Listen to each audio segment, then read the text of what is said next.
यदि आप एक टैक्स पेयर हैं तो ये खबर आपके लिए इंपॉर्टेंट हो सकती है। दरअसल मिनिस्ट्री ऑफ फाइनेंस ने एक गैजेट नोटिफिकेशन जारी करके ये घोषणा की है कि 1 अक्टूबर 2022 से टैक्स पेयर्स अटल पेंशन योजना में अपना खाता नहीं खुलवा सकते। नमस्कार, मैं हूं Pankaj Matpal, certified financial planner, और आज मैं आपको बताने जा रहा हूं अटल पेंशन योजना से जुड़ी कुछ महत्वपूर्ण बातें। अटल पेंशन योजना 9 मई 2015 को लॉन्च हुई थी और फिलहाल 18 ईयर्स से 40 ईयर्स के बीच जो भी इंडियन सिटीजन्स हैं, चाहे वो रेजिडेंट हो या नॉन रेजिडेंट, वो अपना अकाउंट खुलवा सकते हैं। और इस योजना के अंतर्गत 60 ईयर्स की एज पूरी हो जाने पर जो भी सब्सक्राइबर ने यहाँ पर अपना अकाउंट ओपन किया हुआ है और जो ऑप्शन उन्होंने ऑप्ट किया है उसके अनुसार उन्हें 1000, 2000, 3000, 4000 या 5000 की पेंशन पर मंथ मिलेगी। और अकाउंट ओपन करते समय जो भी पेंशन की राशि सब्सक्राइबर ने डिसाइड की है और जो सब्सक्राइबर की एज है उसके अनुसार यहां पर कंट्रीब्यूशन करना होगा। और ये contribution monthly, quarterly, half yearly हो सकता है। और इस योजना में 60 इयर्स की एज पर जो पेंशन शुरू होती है वो सब्सक्राइबर को लाइफ लॉन्ग मिलती रहेगी और सब्सक्राइबर की डेथ के बाद स्पाउस को सेम पेंशन मिलेगी। और उसके बाद जब दोनों व्यक्तियों की, यानी कि जो सब्सक्राइबर है और जो स्पाउस है, जब दोनों की डेथ हो जाती है तो उसके बाद नॉमिनी को जो पेंशन वेल्थ है, यानी कि 60 इयर्स की एज पर जो टोटल पैसा इकट्ठा हुआ था वो नॉमिनी को वापस मिल जाएगा। अटल पेंशन योजना में जो पैसा इन्वेस्ट किया जाता है बेसिकली वो मार्केट पर आधारित है, यानी कि मार्केट में जिस हिसाब से परफॉर्मेंस होगी उस हिसाब से वो पैसा ग्रो होगा। लेकिन क्योंकि यहां पर मिनिमम पेंशन गारंटीड है तो 60 इयर्स की एज पर यदि सफिशिएंट पैसा इकट्ठा नहीं होता है कि जिस हिसाब से डिसाइड किया गया है 1000, 2000, 3000, 4000 या 5000 पर मंथ की पेंशन, यदि उस हिसाब से उतना पैसा इकट्ठा नहीं होता है तो उस केस में गवर्नमेंट यहां पर जो डिफरेंस है वो कंट्रीब्यूट करेगी ताकि सब्सक्राइबर को उतनी पेंशन जितनी मिनिमम गारंटीड है उतनी मिल सके। लेकिन यदि परफॉर्मेंस अच्छी होती है और अनुमान से बेटर रिटर्न्स मिलते हैं उस इन्वेस्टमेंट पर तो उस केस में ये पेंशन अधिक भी हो सकती है। तो यानी कि मिनिमम जो कमिटमेंट है उतनी पेंशन तो मिलेगी ही, लेकिन यदि इन्वेस्टमेंट की परफॉर्मेंस बेटर होती है तो उस केस में मिनिमम से ज्यादा पेंशन मिल सकती है। 2015 में जब ये स्कीम लॉन्च हुई थी तो उस वक्त ये स्कीम उन इंडिविजुअल सिटीजन्स के लिए लॉन्च हुई थी जो इनकम टैक्स पेयर नहीं है और जिनके लिए किसी तरह की सोशल सिक्योरिटी स्कीम नहीं है, यानी कि ऐसे इंडियन सिटीजन्स जो कि ईपीएफओ के मेंबर्स या फिर कोल माइंस प्रूडेंट फंड या Assam tea plantation prudent fund, इस तरह की सोशल सिक्योरिटी स्कीम्स के मेंबर्स नहीं थे। और साथ ही ये भी यहां पर एक सुविधा थी कि जिन इंडिविजुअल्स ने अपना अकाउंट फाइनेंशियल ईयर 2015-16 में खोला था उनके लिए उनके सालाना कंट्रीब्यूशन का 50% या मैक्सिमम 1000 रुपीज सेंट्रल गवर्नमेंट भी यहां पर कंट्रीब्यूट कर रही थी। और ये कंट्रीब्यूशन फाइनेंशियल ईयर 15-16 से लेकर 19-20 तक, यानी कि 5 साल के लिए उनके अकाउंट में किया जाना था। लेकिन उसके बाद जिन्होंने फाइनेंशियल ईयर 15-16 के बाद, यानी कि 16-17 या उसके बाद में अपना अकाउंट ओपन किया, उनके लिए ये जो गवर्नमेंट का कंट्रीब्यूशन था वो बंद हो गया। और इसी के साथ ऐसे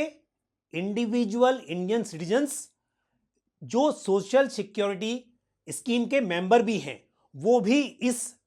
स्कीम में अपना अकाउंट ओपन कर सकते थे, यानी कि अटल पेंशन योजना में सब्सक्राइब कर सकते हैं। लेकिन अब जैसे कि मिनिस्ट्री ऑफ फाइनेंस ने नोटिफिकेशन जारी किया है, ऐसे इंडियन सिटीजन्स जो कि टैक्स पेयर्स हैं वो इस स्कीम को ज्वाइन नहीं कर सकते। और यदि कोई व्यक्ति इस स्कीम को ज्वाइन करता है 1 अक्टूबर 2022 या उसके बाद और पाया जाता है कि एप्लीकेशन करने से पहले वो व्यक्ति ऑलरेडी टैक्स पेयर था, तो उस केस में वो इसका मेंबर होने से सीज हो जाएगा। उस व्यक्ति का ये अटल पेंशन योजना अकाउंट बंद कर दिया जाएगा और उस वक्त तक जब ये बात यानी कि पता चलती है कि वो व्यक्ति जिसने 1 अक्टूबर 2022 या उसके बाद अकाउंट ओपन किया है और वो व्यक्ति उससे पहले ही टैक्स पेयर था, तो उसका जो भी पैसा टोटल इकट्ठा हुआ होगा इस स्कीम में, यानी कि जो पेंशन वेल्थ इकट्ठी हुई होगी, वो उसको रिटर्न कर दी जाएगी और अकाउंट बंद कर दिया जाएगा। लेकिन ये ध्यान रहे कि यहां पर क्योंकि ये कंडीशन लिखी हुई है कि in case a subscriber who joined on और after 1 October 2022 is subsequently found to have been an income tax payer on or before the date of application, the API account shall be closed and the accumulated pension wealth till date would be given to the subscriber। इसका मतलब यह हुआ कि किसी व्यक्ति का यदि इस डेट से पहले अकाउंट ओपन हुआ है और वो व्यक्ति टैक्स पेयर है, तो मेरे हिसाब से उसको कोई चिंता करने की जरूरत नहीं है, वो अपना अकाउंट कंटिन्यू कर सकता है। तो ये बात सिर्फ उनके लिए लागू होगी जिनका अकाउंट 1 अक्टूबर 2022 के बाद ओपन होता है। तो यदि आप टैक्स पेयर हैं और आपने पहले से अटल पेंशन योजना में सब्सक्राइब किया हुआ है तो आप कंटिन्यू कर सकते हैं, और यदि आपने अभी तक अकाउंट नहीं खोला है और आप चाहते हैं कि आप अटल पेंशन योजना में अपना अकाउंट ओपन करें, तो आप 30 सितंबर 2022 तक ओपन कर सकते हैं। सभी बैंक्स जैसे कि पब्लिक सेक्टर बैंक या फिर private bank, regional rural banks, cooperative bank, इस तरह के बैंक्स में और उसके अलावा दूसरे पॉइंट ऑफ प्रेजेंस या उनके सर्विस प्रोवाइडर के पास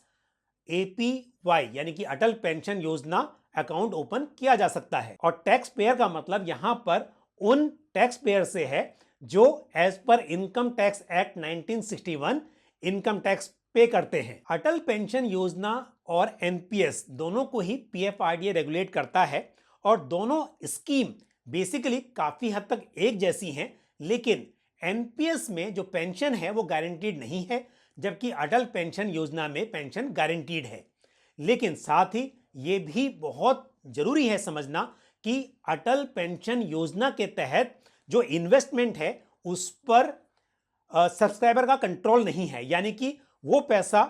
किस तरह से इन्वेस्ट किया जाएगा ये गवर्नमेंट की जो इन्वेस्टमेंट को लेकर गाइडलाइन है उसके आधार पर होगा। लेकिन यदि आप NPS में कंट्रीब्यूट करते हैं तो आप ये तय कर सकते हैं कि आपको कितना परसेंट एलोकेशन इक्विटी में करना है, कितना कॉर्पोरेट बॉन्ड में करना है और कितना एलोकेशन आप गवर्नमेंट सिक्योरिटीज में कर सकते हैं। तो कुछ रेस्ट्रिक्शंस के साथ फिर भी आपके पास ये चॉइस है वहां पर कि इस एलोकेशन को आप डिसाइड कर सकते हैं। तो चिंता करने की बात नहीं है यदि आप APY में अपना अकाउंट ओपन नहीं करते हैं और फिर भी आप पेंशन पाना चाहते हैं, तो NPS की सुविधा आपके पास अभी भी उपलब्ध है और भविष्य में भी ये उपलब्ध रहेगी। और मुझे ऐसा लगता है कि कोई व्यक्ति यदि लंबे समय के लिए NPS में कंट्रीब्यूट करता है और फिर 60 इयर्स की एज पर पेंशन पाना चाहता है, तो शायद जितनी पेंशन अटल पेंशन योजना के तहत उस सब्सक्राइबर को मिल सकती है उतनी पेंशन NPS के तहत भी मिलना संभव है। मुझे उम्मीद है ये जानकारी आपको पसंद आई होगी। वीडियो को लाइक करना और शेयर करना ना भूलें। साथ ही यदि कोई आपका सवाल या सुझाव हो तो आप कमेंट बॉक्स में पोस्ट कर सकते हैं। आज के लिए बस इतना ही। अगले वीडियो में फिर आपसे मुलाकात होगी। Thank you. जय हिंद।